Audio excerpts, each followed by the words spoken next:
tersangka kasus pembunuhan Melky Revanta Prangin-Angin, yaitu Ganda Nainggolan, akhirnya muncul. Kemunculan Ganda setelah pelariannya usai kabur setelah menghabisi nyawa Melky sejak 10 hari lalu.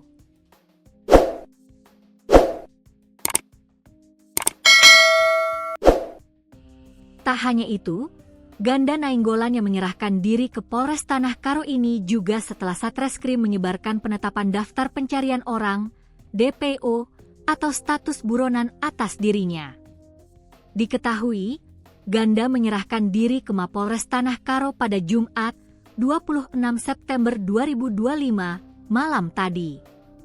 Saat dikonfirmasi, Kasatreskrim Polres Tanah Karo AKP Arix Nainggolan membenarkan jika pelaku utama pembunuh Melky yang ditemukan terkubur di perladangan itu telah menyerahkan diri.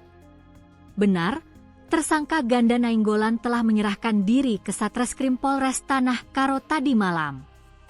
Setelah diamankan, kami langsung melakukan pemeriksaan intensif, ujar Arix, Sabtu, 27 September 2025.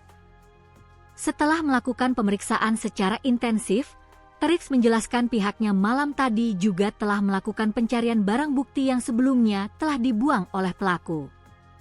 Dari hasil pencarian, polisi berhasil mengamankan sejumlah barang bukti berupa 1 buah cincin emas, 1 buah kalung emas, uang kertas pecahan Rp100.000, uang kertas pecahan Rp50.000, dan barang bukti lain termasuk pakaian korban serta pakaian tersangka yang digunakan saat menghabisi korban.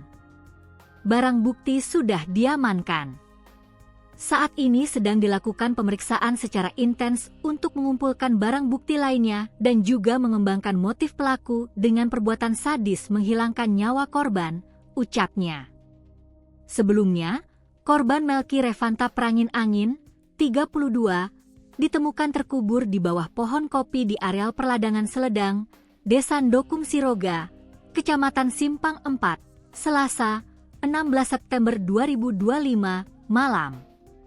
Berdasarkan keterangan saksi, korban terakhir kali terlihat dijemput oleh tersangka Ganda Nainggolan.